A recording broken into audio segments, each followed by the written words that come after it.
Creative Director of Dragon Rose Studios. Hi, I'm Ben. I'm the Technical Director of Dragon Rose Studios. We're indie developers from Melbourne, Australia, and we are working on a local cooperative game about four adventurers who are tricked into running a fantasy tavern. And what is this game called? Chaos Tavern. Chaos Tavern. And tell me a bit about the gameplay.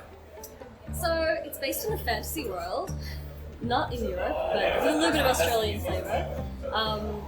These four adventurers were a bit down on their luck, and an evil wizard tricked them into buying the tavern, and as they didn't have any money, it was mortgaged against their souls. Oh no! Yeah, so they're in a little bit of a rush to work together, to learn how to run a tavern. They've never done that before, and to try and pay off the rent as quickly as possible. So you might be able to see the four characters. They're serving mana and health potions. They'll be brewing magical potions that have special effects in the game later on. There's a piggy bank in the right corner. That's where you deposit all your money. I see that. Are those NPCs? Are those customers? Yeah, they are. Customers are the NPCs. Oh, I see. They're requesting certain items, and you have to have them ready in time. That's right. So, yeah, at the moment there's like little alembics at the back where you can mix potions, and then there'll be a cauldron later where you can mix the colours and have different coloured potions. Mm-hmm. So everybody's on the same team. They're all trying to make as much money as possible in the tavern? Yeah, that's right. And do you see that little cat that just snuck in? Yeah, That's a cat burglar that was going to burgle you and dear. steal your money.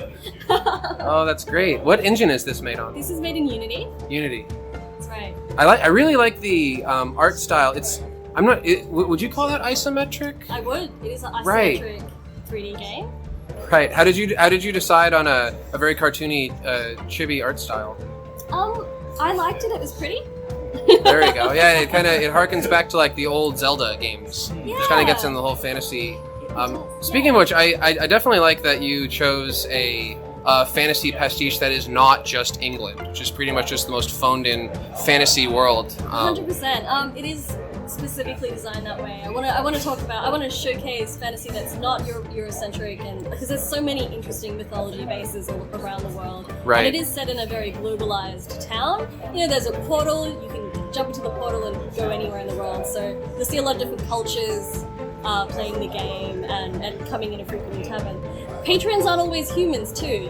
There are different kinds of fantasy creatures that come in, like dragons. They're really big. They probably won't fit through the door. Yeah, dragons and all sorts of fantasy creatures wanting different things. Water elementals. Are there any clues about what a customer is going to order based on what species they are? Yeah, they all order somewhat as you'd expect based on looking at them. So in the beginning, on the first day, they saw regular customers, and they're always going to drink either a health drink or a mana drink. Right. Adventurers have a certain look. You could tell from their outfits. There's little horns on them earlier, little sort of like night outfits, but a bit different. Those will always want potions, which you mix up the back for them. Soon they're going to run into very soon monsters, which they're not going to want drinks. You're going to see what they're going to want very soon, all right, which is cool. to cause chaos. And they'll have to pick up some swords and deal with them. Yeah, so we can see now there's an adventurer who's ordering a blue potion, which is separate from the regular customer who's next to them ordering a drink. All right. This is the shop at the moment. Okay. So you can purchase items to upgrade the tavern. There's a little piggy chest at the bottom. That's the higher tiered version of the piggy bank. Okay, so that's something probably to work towards after multiple days that are successful. Exactly, yeah, and the piggy bank at the higher level will be harder to rob and whatnot, so have protections and things to help you.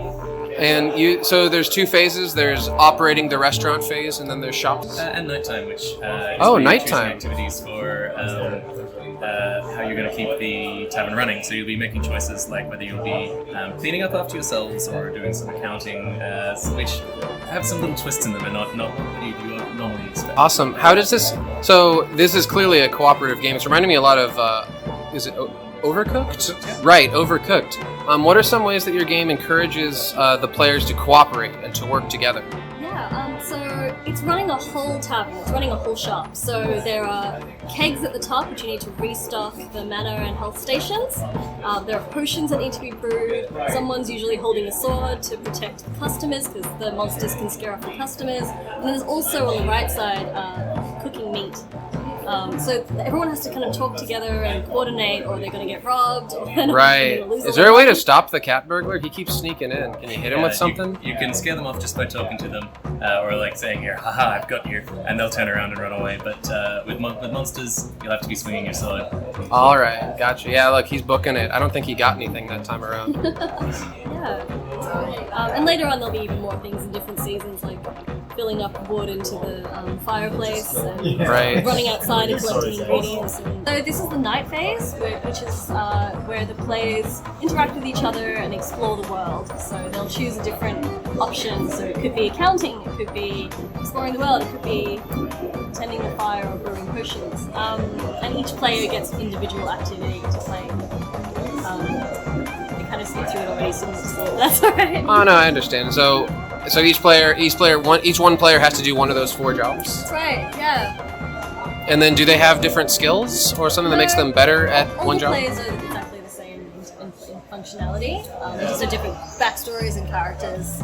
We really want to encourage that anybody can do any role here. So if one character was better at, I can fill kegs faster, Then they would just do that. exactly. Right. So you wouldn't have like dynamic gameplay happening where sometimes you have to run from the serving kegs in the bottom left to go chase that cat burglar out by the bank because your friend is busy cooking steaks and the other one's mixing potions at the time. So we really like that revolving jobs kind of system where at any time you can realize, hey, this job isn't being done right now. I can do that and not worry about your character's strength or weakness. Well, thank you so much for talking to me about the game. Is there anything else you'd like to talk about? I guess for me, one thing that I really like about this game is that we've really worked on representation. So you might notice that there's a lot of people from different cultures. There's also, I guess... And that it also extends all the way to the fact that you picked a culture to base this medieval world around that is not one normally seen. Exactly. I want to just try something different and unique, and I guess showcase that fantasy can be anything. Queer characters and things like that. And so, Oh, right. So Yeah. is there a story for this other than just taking care of the restaurant? yeah, so four adventurers tricked into buying a tavern, mortgaged against their souls. Right. The story is about, I guess, the tavern's actually enchanted, we find out quite quickly. And so every night, every day or a few days, you might notice that we wake up and it will be different. And so the maps will change, and it's the tavern character kind of expressing themselves.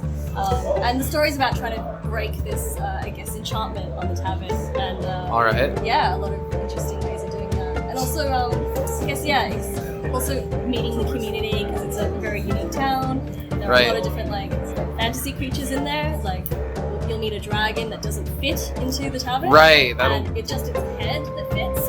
Not just in terms of characters, but also the scale of different creatures is really interesting. Nice. That's very ambitious, but the game looks very good for it. What platforms is this game going to come out for? So PC, Nintendo Switch, all the other consoles, and then eventually mobile. Oh, it's got that Unity engine versatility. It can come out for pretty much anything. Yeah. Speaking of which, when do you think this game is going to come out? I'm hoping Q2 2020. Q2 2020? Okay. Awesome. Well, hey, thank both of you for talking to me about your game. This looks really awesome. I'll definitely be keeping an eye on this one. Thank you.